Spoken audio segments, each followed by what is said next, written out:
What's up, Lazy Dog fam? Hope all you guys and gals are having an outstanding day.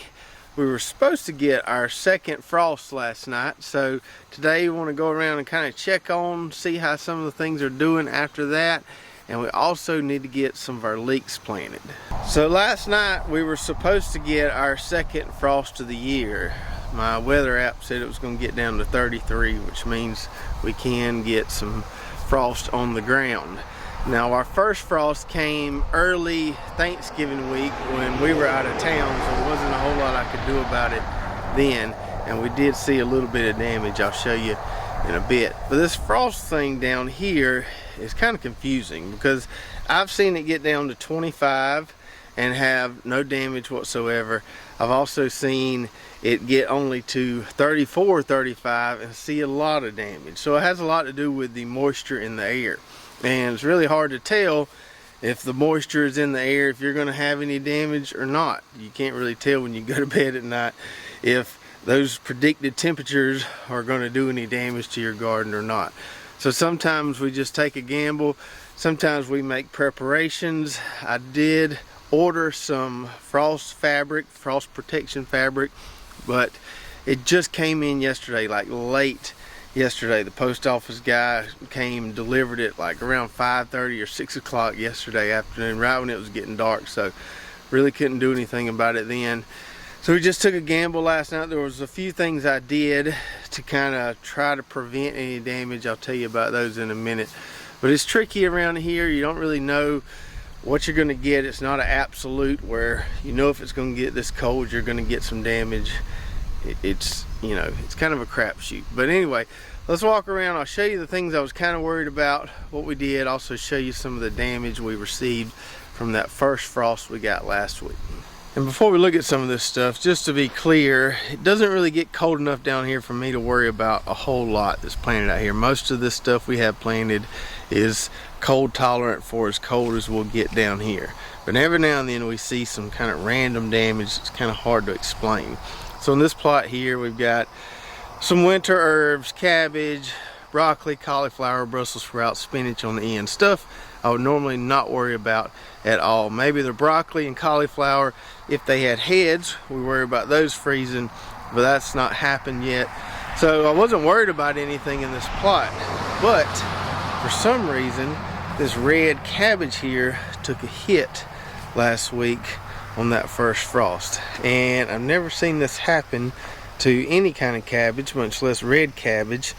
Which you can see there, we've got some significant damage there that we experienced. Now that maybe could have been prevented if the soil would have been a little more moist. If I would have been here, could have watered this in more, but it's just weird how it only affected that and didn't really get anything else in this plot.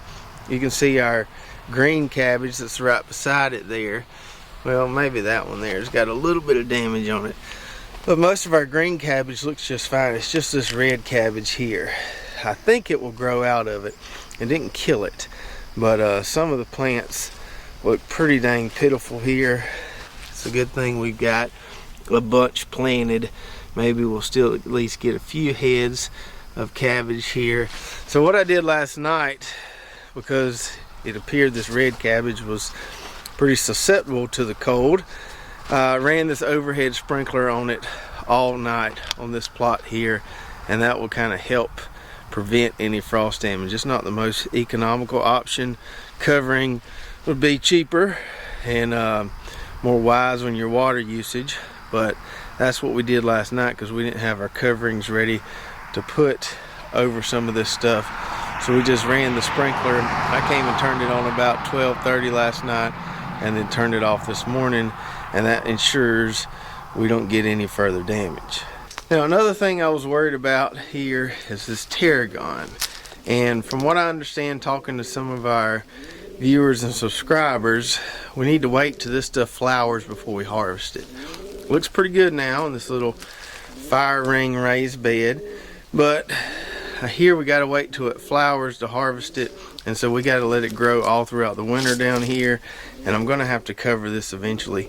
But thankfully this hasn't received any damage yet. I do have something, a little setup I'm going to put up with some T-post and a frost blanket to just kind of cover all of these beds here, or maybe just that one there. I haven't really decided how I'm gonna do it, but I got a plan for this. Just haven't been able to put that plan in action yet, but we will soon. And then the last thing that I was really worried about was our English peas here. And since these are on that arch panel trellis, I don't really have a good way of covering this, even if I wanted to. And we've got these peas here, which are just loaded down with pods. As you see there, they're filling out. They're not quite ready to harvest yet, but they're getting close. And it's weird with English peas. Sometimes the cold temperatures don't bother them. Sometimes they do. Sometimes they won't get the plants and it just burn those pods. It's just kind of variable from what I've seen. Sometimes you get damaged, sometimes you don't, but I definitely didn't want to lose these guys since they look so good and they're just loaded down with pods. So I did the same thing here. I let this overhead sprinkler run all night. Not that they needed that much water, kind of made a swamp in there, but it is what it is. I really wanted to save these, make sure they didn't get any damage, so at least we can get 1 or 2 harvests off these guys, since they are looking so good and they do have so many pods on them. And you can see kind of the swamp I created there by doing that. Now the greens in this plot I'm really not worried about a whole lot. These giant marigolds, if they get a good hard freeze, they'll be toast. But we've got a good bit of enjoyment out of these so far. You can see a little bit of damage there, kind of dark coloring on those leaves there, kind of curled up. A little bit of damage they took with that first frost, but it didn't kill them yet. So we saved them for last night, but if they get zapped, they get zapped, no big deal. Like I said, we have got our enjoyment out of these guys so far this fall. So it looks like we saved ourselves from at least one more cold night. And down here we can go a stretch of 2 to 3 weeks without having any freezing temperatures, and then we can have several nights in 1 week. You just never know. But there are some things you can do, like I said, even if you don't have any coverings in place, to help your plants survive some of those really cold temperatures. One thing to do is just water everything in good. The more moisture you have in the ground, that's going to insulate those plants and really help them, you know, survive those cold temps. The other kind of last ditch effort, which we did here, is just run a sprinkler during the night and you know, turn it off once things warm up a little bit, but that will keep everything going. I actually had to do that this past spring. We had a really kind of rogue last frost in spring, and I already had tomatoes in the ground, so I had to run the sprinkler all night to keep those alive. So it works well. It's not, like I said, the most cost efficient, the most economical option, but it does work. All right, now let's plant some leeks. So we've got our onion plot here, where we'll soon be adding some leeks in the space right here on the end, probably 2 rows. Our onions are just kind of limping along. This took them a little while to start growing. They're finally starting to grow now, putting on some new leaves, but they kind of limped along for a few weeks. Had me a little worried there. I think it has a lot to do with this no-till stuff here. I always have issues sometimes putting new transplants in there because that compost is so fine it doesn't hold water very well, and you really have to soak them down to get them where they can get roots down where that kind of native soil is, and they can tap into that water supply there. But we've been kind of babying them, limping them along, and I think they're going to be all right now. Our bunching onions finally came up, and we got a pretty good stand of those. As you can see there, we've got this blank spot here where I ran out of seeds, but for the most part we've got a pretty solid double row of bunching onions there. So let's go in the greenhouse here and grab our leek plants. You can see we've got our second round of rutabagas there, cauliflower and broccoli, all looking pretty good. Over here with my onions and the leeks, I've been trying a little experiment with trimming these tops. So these are the plants we have left over, and I have had to use a few of these to fill a couple gaps where some of the first round of plants didn't make it. But I've been trimming the tops here, and it does seem to toughen up the plants a little bit and make them a little more durable, make them put on a few more leaves, and I kind of like what I'm seeing here, so I may do this in the future. Trim these tops like this, just makes them a little easier to handle, pull out of there, and makes them a little more sturdy. Seems to encourage new leaf development. So I may have something here that I like that I will do in the future. We'll have to see, but so far I like what I'm seeing. I did the same thing with the leeks here. I trimmed the tops on those, and it seemed to make the base of the seedling a little wider, a little more sturdy, and so I really like that so far. Probably will continue to do that. So we've got this flat here of Tadorna leeks that we're going to be planting today. I've also got this other variety over here that's just starting to come up. These leeks take forever to germinate. This variety is called Jumper. I don't have that many plants of it because there was only 50 seeds in the seed packet. That's a hybrid variety. But the Tadorna here, we've got plenty of those, and we planted these back when we planted these onions. Leeks just take a long time. You got to be patient with them, but these are ready to go in the ground. Before we plant these, I need to put down 2 more drip lines into this setup here, plug into that mainline tubing. Everything in here is on a 3-foot row spacing, so I'll come off that last onion row there 3 foot, and then another 3 foot. Make 2 furrows. We'll put some 855 fertilizer down in the furrow, lay the drip tape, cover it up, and then we'll be ready to plant. When I came over to your house, I dreamt that I was bleeding out, and I woke with you inside of my mouth, and questions of the why and how again. Alright, so we got our 2 rows made there. I ended up putting the leek rows 2 feet apart instead of 3 feet, just because I wanted to save a little room on the outside of that plot for something random. If I get a wild hair to plant something. We got our leek transplants here ready to go. Now, as you may know, leeks are in the allium family, so in the same family as onions and garlic, which means they have some similarities as far as growing techniques, but there are also some differences. So leeks, as opposed to onions, are not day length sensitive. So you can plant Tadorna leeks whether you live in the south, the middle of the country, or the northern part of the country. You don't have to plant short day, intermediate day, or long day varieties like we do with onions. You also don't really have to be as specific about your planting times as you do with onions, because you're not worried about those 2 distinct growing phases like you are with onions. You're not worried about certain day lengths triggering bulbing and all that. So we can plant these in the fall. I plant them in January. I plant them in spring. You can plant them pretty much any time you want to in the cooler months. They do take a while to grow out, so give yourself plenty of time, but it's an easy crop to grow. One thing with leeks, another difference as opposed to onions, is we want to plant these guys pretty deep. So I've got my little leek transplant here. Now, I have heard of a few folks that do eat the leaves, but most everybody just eats the blanched portion or the white portion here. And what makes that white portion is it being under the soil. So the deeper you plant them, the more of the white or bleached, whatever you want to call it, portion of the plant you get, the more edible portion of the leek you get. So we want to plant these guys pretty deep, probably about down to right here, and we'll even hill them as they grow to blanch more of that leek so we get a nice big leek there. Now, some people will stack these in pretty tight along the row, space them really close together.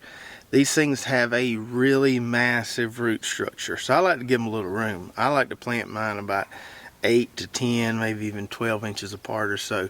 When you dig these things up, they just have a huge mass of roots there. So I like to give them plenty of room for those roots to expand and really do their thing. You can plant them closer together. You can plant them on double rows. I've did that before. We're going to do single rows today.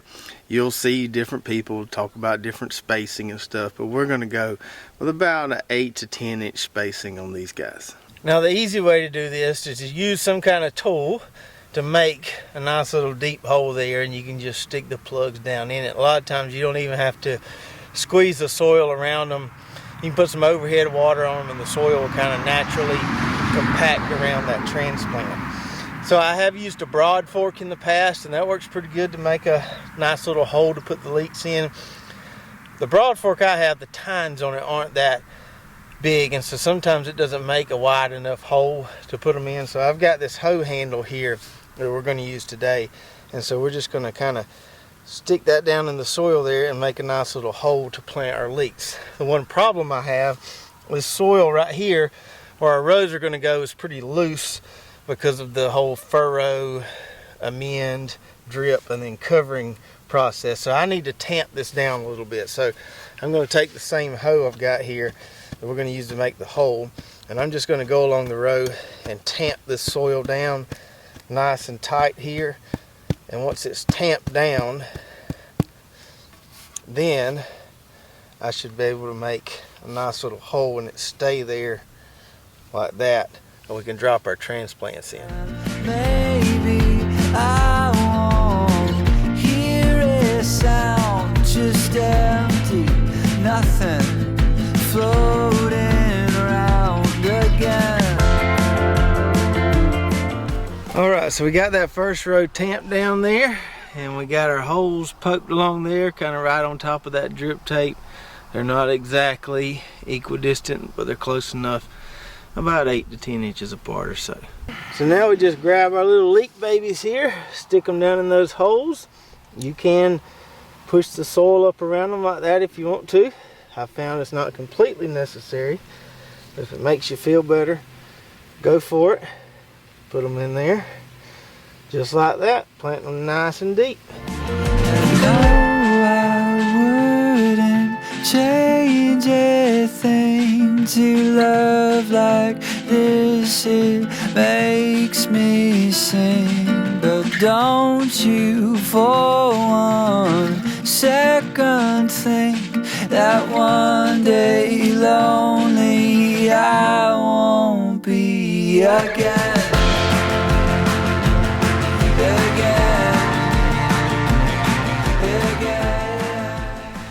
All right. They're in the ground. Now I know a lot of you are thinking you're putting them way too far apart, buddy. You got them rows spaced way too far apart. Why are you giving them so much room? Well, I give enough room between the rows to have some available soil there, because I do like to heal them as they grow. And like I said earlier, I just like to give them a little bit of space here along the road, because they make some really big root systems, and I got plenty of room here so we can get away with growing plenty of leeks, spacing them this far apart. Now leeks, since they are alliums, they're heavy feeders just like onion and garlic. Need plenty of water, plenty of fertilizer. We can give them plenty of water with the drip tape. The fertilization on these is pretty much, or I do it pretty much the same as I do garlic. We give them a complete fertilizer or balanced fertilizer initially, and then we just feed them mainly nitrogen from there on out, right up until harvest time. It's not like onions where they have that vegetative phase and bulbing phase, and we don't want to fertilize once that bulbing phase starts. With these, we can push them all the way through to the maturity date, so we don't really have to worry about stopping the fertilization at any point. So once these guys get up and going, we'll switch to some of that 1300. We'll side dress them with some of that, make sure they got plenty of nitrogen to make some nice big leeks. And as always, the advantage to growing your own transplants like this is you can plant them whenever you want to, whenever they're ready. You can buy leek transplants online. I think Dixondale sells them, but they usually don't ship them till January. And it's fine planting them in January, but if you want to get them planted earlier, you're probably going to have to grow your own plants like this. So if you've never tried growing leeks, you should definitely give it a try. They are slow to grow, but they're really easy. They're easier to grow than onions, in my opinion. If you can just get some transplants, whether you buy them online or grow them yourself, stick them in the ground sometime during the winter months. They're really, really easy to grow, and they're really tasty to eat. On our website at lazydogfarm.com, we've got a leek and potato soup recipe on there that's really tasty, and we'll be making some of that whenever these leeks get ready. Additionally, for you guys out there that grow a lot of leeks, if you've got any home run leek varieties that you really like, please do share. I've tried the American flag, the Tadorna, the Takeo. We've got the jumper growing in the greenhouse now, so I've tried a few varieties, but definitely not all of them. So if you've got some good recommendations on some solid leek varieties, please do share in the comments below. Don't forget to go check out our website, lazydogfarm.com, for some recommended products, recipes, merch, all that good stuff. If you did enjoy this video, make sure to subscribe, hit that notification button, like and share, and we'll see you next time right here at Lazy Dog Farm. Old farewell, by the beauty of your life.